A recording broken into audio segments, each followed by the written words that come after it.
Hi, this is Brianna, and this is part 1 of my story.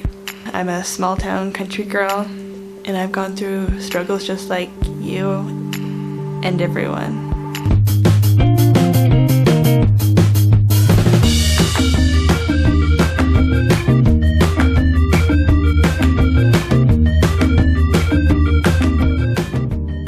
I've not really told this story to anyone. I didn't think I was going to ever record it or tell, but I feel like that through my experiences that it can help someone else out. The only person that have heard the story is really the sisters at my church when I've taught lessons that I've told. I hope this can help at least one person, because I know in the hardest times for me that the things that really helped out were hearing stories about other people that were struggling with the same things, and maybe you help at least one. Growing up, I had a great childhood. I had a lot of friends. I played around. I would play around with all the other kids. I'd wrestle with my brothers. I was always coming up with games to play with my siblings, or building forts and games, and just having a whole lot of fun. One of my biggest compliments that I'd get from anyone was how much I smiled in my smile, and still one of my biggest compliments today. Around my teenage years, things started to get tough. Like they are for all teenagers. Teenage years just suck. And there was no avoiding it. I had just moved back to Utah, about the same area where I grew up when I was a little bit younger. But in the 2 years since I'd been gone, things had changed a lot. People had moved on, and I was now homeschooled. So I wasn't around a lot of my old friends. So I was making friends in the homeschool community, and not as many around me as I would have liked. And with that, I was kind of the odd one out of a lot of things. At the time, I thought no one liked me, but then looking back now, I realized that everyone was going through the same thing. We were all insecure. We all didn't know what to do or how to feel better. And a lot of times when you're shy and insecure, it comes off as rude. And people don't try it. They don't try to do it. They don't try to be mean. And I'm sure I came off the same way because I was a shy child. When I was little, I got so many different compliments of how I was so shy. But so when you're shy and quiet, sometimes it's mistaken as being rude. And I think that's what a lot of it was everyone was struggling with the same thing, and I took it as they didn't like me and I was weird. I could have been weird, maybe that was it. I was a very awkward child. So I did have some friends within the homeschool community. I never had any close friends, and I see other girls pair off with their different friends, and I never had that, and I always wanted that. But I think it got hard was in my church group. They had Sundays and they also had weekly activities, and I didn't have really any friends there. And I would go there and I just felt alone and lost, and I'd come home crying almost every single week. But I always went back. And it was not just because I had friends and I had some fun, but it wasn't like over the top. But I went back because I knew it's where I needed to be. And I was able to get some peace from God and being there. And just to persevere and show I wasn't going to give up. I wasn't going to let any of this overcome me, but go back every week, even though I didn't want to go back every week. And just to be around God and the Spirit. People noticed that there was stuff going on. They would ask, why wasn't I smiling? Where was my smile? They'd be like, come on, smile! You can't really smile when you're not feeling great. When you just feel lost and alone, it's hard. And I'm not one to like just plaster my emotions onto, well, I can't plaster on emotions that aren't there. So there wasn't like a lot of smile, it was gone. I smiled, but it wasn't that constant smile everyone was used to. And once you feel a way like this, and you're not really sure, you just keep going down deeper and deeper. So I went through trying to find that close friend. And I would get close friends, and then something would happen, and we would end up not being friends or something. I never I don't know, something would always come up and they would always leave, but that was just life, you know, friends come and they go. I wanted to overcome this. I wanted to become better and happier. I wasn't quite sure, but after some praying and find out something, I came up with this little thing where I had to ask myself, I say, will you be happy today? And then in response, I would say, yes, I will. My fist in the air. Yes, I will be happy. And that helped a whole lot to make those days better and happier. And really helped me overcome a lot of things. It's in the mindset. You try to be happier, you try to push, and things, it's so much in like your head. I still do that when I'm having a bad day and I'm not really sure what to do. I raise my hand in the air and say, yes, I will. And you gotta have a fist. You gotta be committed. You can't just say it out loud. You gotta use it with your whole body and convince yourself. I wouldn't go back and change anything. All these moments have helped shape me into the woman I am. Everything happens for a reason. I don't believe in coincidences and luck. Everything happens for a reason, and God is in your life affecting you to bring you where you need to be. I wouldn't change a thing when I felt like no one was there, because I look back now and say, I wouldn't be me. I would not be me. I do wish that the people do not always act rude or how they acted, because I've forgiven everyone, but there's still kind of those thoughts. I wish the people didn't do what they did, and the ones that were rude, not the ones that were insecure too. There was different girls and guys that there was different things that were rude, and I don't wish to take back anything, but I do wish that it wasn't them, because they're all great people. Everyone makes mistakes, but there's still those memories, as much as you try to forget them, that they're still there. Because anything I did rude, no one's perfect, everyone makes mistakes, but you still kind of have that on your conscience if you did something. And even though you have repented and you moved on, things still come back and you wish, hey, I wish I didn't do that. By the end of high school, things were getting a lot better. I was gaining a lot of confidence. By the end of high school, things were getting a whole lot better. I had started my YouTube channel, and that was kind of starting to blossom. I was getting compliments on my hair and my clothes, and I just felt like I was finally coming out of this. I was finally doing good, and everything was great. I was at the top of my game. I was making a lot of friends, and I had one friend in particular that I was very close with.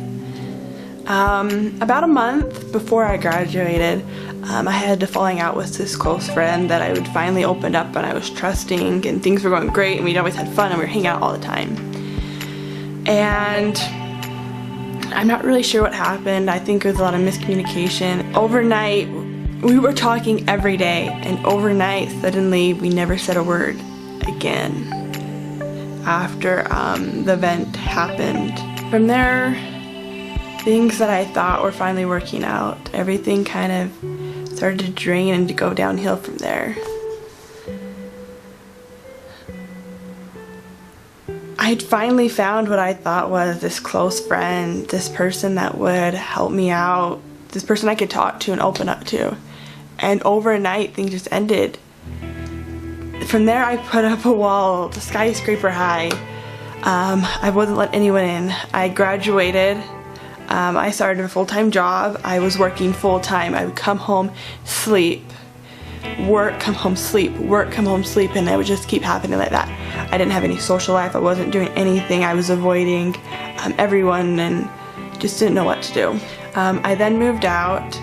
I was still doing my YouTube channel and trying to hide what was really going on inside and how lost I was feeling, and I didn't know what to do and who to trust. I couldn't trust anyone. I never talked to my roommates. I would come home, I would go back to my room, and I would just hide in there. I never went out. I wasn't seeing anyone. They all thought I was crazy. Like, we've had conversations. They all thought, well, who is this person that moved in? They won't talk to me at all. I didn't even know that one of the girls that was there all the time was my roommate because I didn't talk to them enough. I was working at this company and things were going great. I was working my way up and they were going pretty great until a new guy came in, and he was high up and executive in the company, and to show that he had power and authority, he decided to let me go to do that. I'm not really sure if that did very much, but that's how he felt he had to do, which is sad when people have to let others down to show that they're better. That's a hard thing. After that, things just started getting worse and worse, and I hit my lowest point I've ever hit.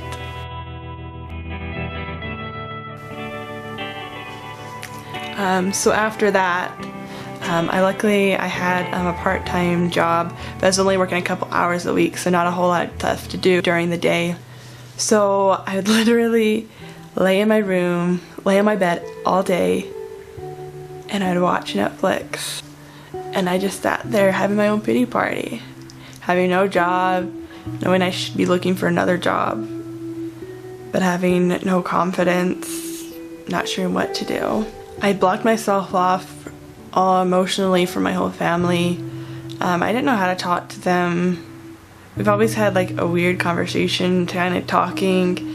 I'm more emotional than them, and in turn they're kind of like more like held back, and so there was never that good communication between all of them. And so I just kind of really blocked them off. They were always there for me if I needed anything. I really have one of the best families, but in my pride, and I just blocked them out. So here I was, not even a month out on my own in my own apartment, finally like free and on my own like everyone wants to be, and I lost my job. And I wasn't sure what to do. I just failed trying to do the biggest thing to prove my parents that I could do something great. And I didn't know what to do next. But through this, God had a plan. God knew what he was doing, and he was not going to leave me alone. I was never left alone. I just wasn't trusting in him. I wasn't letting him into my life. I was letting myself be ashamed to be a Christian. When I'd film my YouTube videos, I remember I would plan everything so that there would be no pictures of him. Even though I had one in my room, I would hide it because I didn't want people to stop watching because of that. I remember at one point, I turned on a video with Lindsay Sterling in it.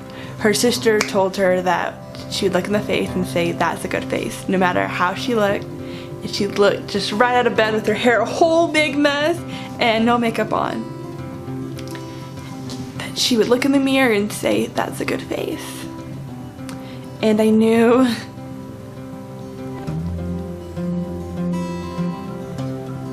at that moment that that's when I needed to change. That's what I needed to do. So it kind of started it started gradually, and then all at once. I felt like it was faster. But it started by taking that video to heart and say, every time I looked in the mirror, "That's a good face." I used to always think I was ugly and not feminine. I looked more like a guy. I took this picture when I was younger, and still to this day, it was just a bad picture, bad day, but I took this picture and I looked like a guy, or that's what I thought. I looked like a guy, and I thought I looked ugly. So I'd plaster on makeup. I'd wear so many layers you couldn't even see the real skin, and then you'd sweat and like you could just feel it running down your face. After this, I knew that I needed to find confidence in myself and not wear all the makeup. So I stopped wearing most of my makeup. I think I wore a little bit of mascara. I do a little bit of eyebrows. I got my eyebrows tinted, so I didn't have to do those.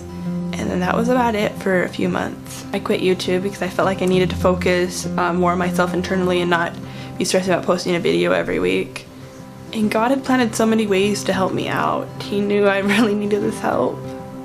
And He put a very important person, and that was my roommate.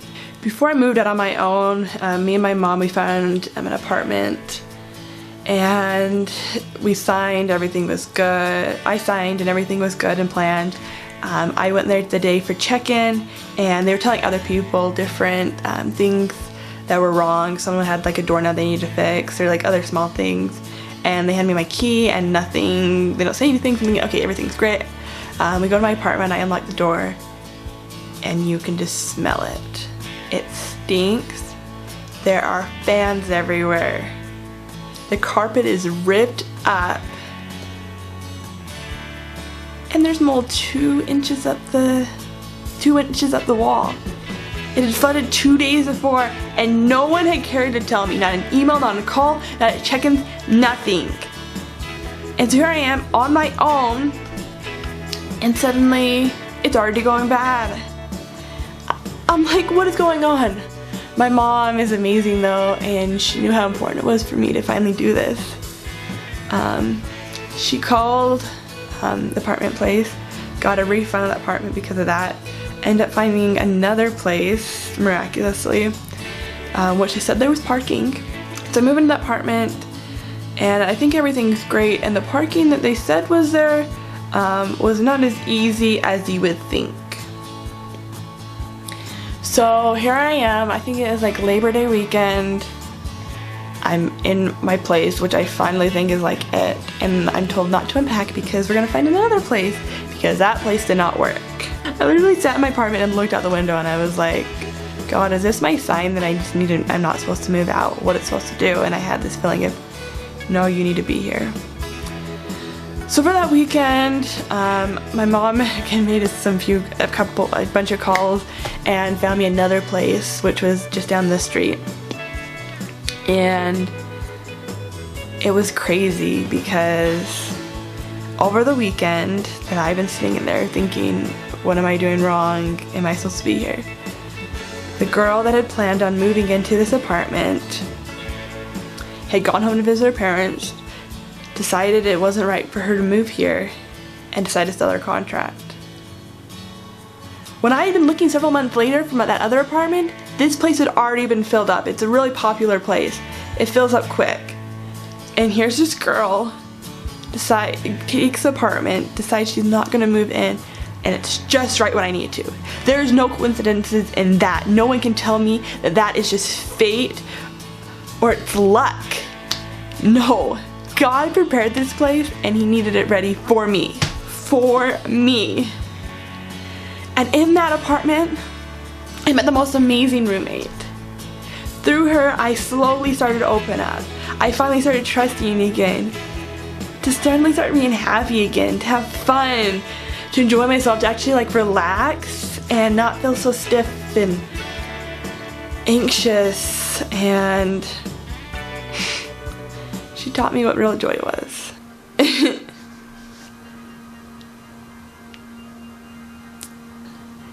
Without her, I don't feel like I could have opened up to anyone else, but she was an angel sent from God, and I still to this day feel like she's my older sister.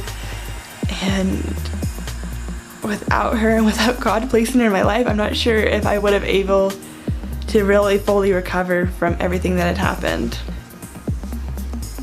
I feel like taking this time to really focus on myself helped me to heal, to become better, and now I can do a lot more. I feel like now, since I was able to focus on myself and take some time to myself, I'm able to serve others more.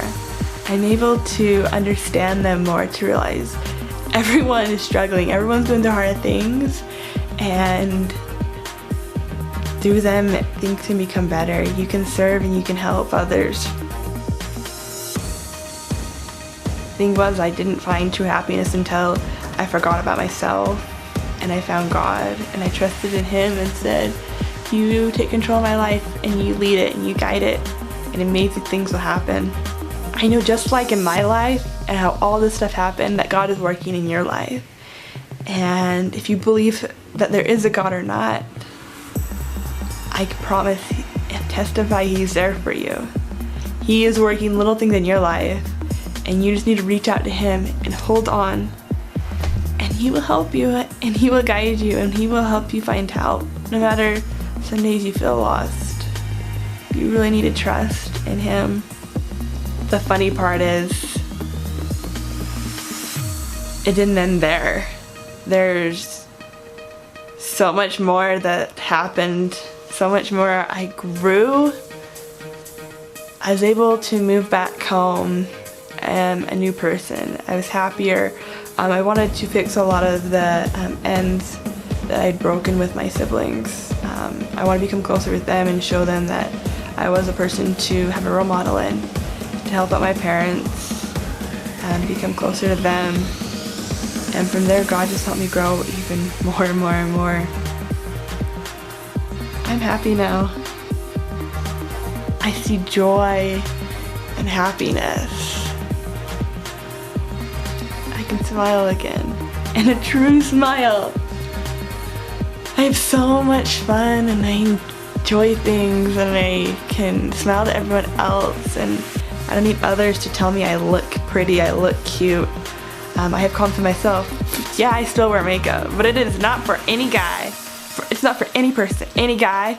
It is because I enjoy it, and I love still putting on makeup. It's so much fun to put on eyeshadow and just to see the art in it. I don't wear a whole lot of powders or a lot of foundation or anything because I don't need it. I can feel confident without it. I don't need a perfect face. I just need to be confident in who I am. And I know any of this can happen to everyone. This is not the end. There will be plenty more of these to come, and to tell you about other lessons I've learned, because God is great, God's amazing, and God will guide your life just like He has guided mine. Trust in God, trust in Him and His teachings, and you'll find joy. You'll find joy, not always the ways that you think it will be, but you will find joy and happiness. My name is Brianna, and this is how I regain my smile.